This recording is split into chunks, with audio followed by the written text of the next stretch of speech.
روکا تھا، میں نے خلاف ورزی کی، کیونکہ شیطان تمہیں فقر سے ڈراتا ہے،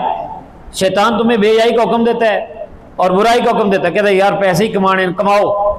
فقر سے ڈراتا ہے، غریبی تسی پیچھے رہ گئے، غریب ہو گئے، تہاڈے کول تو کچھ نہیں، فلانا ایتھے لے گیا، اے لے گیا، او لے گیا۔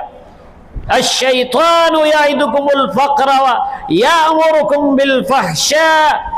شیطان تمہیں فقر سے ڈرا کر بے حیائی کی طرف لگاتا ہے، لیکن دوسری طرف واللہ یعدکم مغفرۃ منہ وفضلا واللہ واسع علیم، اور اللہ تعالیٰ تم سے وعدہ کرتا ہے بخشش کا بھی فضل کا بھی، اللہ بہت زیادہ عطا فرمانے والا علم والا ہے، وہ دے دربار چ کمی کوئی نہیں،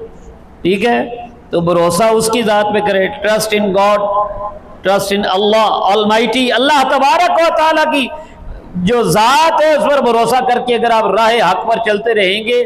منزل چاہے آہستہ آہستہ ملے گی ضرور، اور اس سپیڈ سے چلیں گے کہ جب نہ اللہ تعالیٰ کے حکم کی پرواہ، نہ نبی پاک صلی اللہ علیہ وسلم کی سنت کی پرواہ، تو نہ منزل ملے گی اور نہ ہی عزت ملے گی اور نہ ہی کوئی چین اور سکون ملے گا۔ تو اس لیے شیطان کہتا ہے کہ اللہ نے جڑا وعدہ کیتا سی وہ سچا کیتا سی، جڑا میں کیتا سی میں تے ویسے ہی فراڈ لایا سی، فاخلفتکم، اور ماں نبی مصرخیکم وما انتم مصرخی، اور وہ کہے گا پیچھے کہ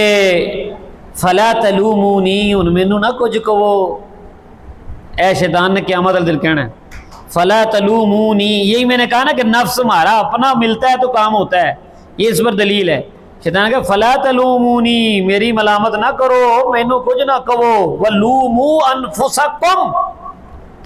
اپنے آپ کو ملامت کرو، تم نے خود مجھے دوست بنایا، مجھے لیڈر بنایا، تو اس لیے اس دن پچھتانے سے بہتر ہے آج پچھتا لیں،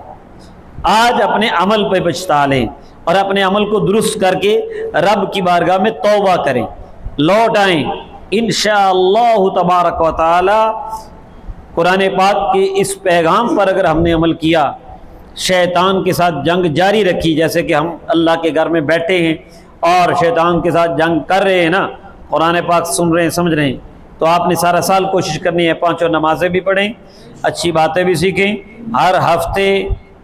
ہر اتوار کو یہاں عصر کی نماز کے بعد ریگولر درس قرآن ہوتا ہے، اس میں بھی شرکت کریں اور باقی قرآن پاک سیکھیں، پڑھیں، اس کی تعلیمات پر عمل کریں، یہی لیلۃ القدر کا پیغام ہے۔ اللہ تبارک و تعالیٰ سے دعا ہے اللہ تعالیٰ ہماری حاضری قبول فرمائے۔ اب حافظ صاحب اپنا پروگرام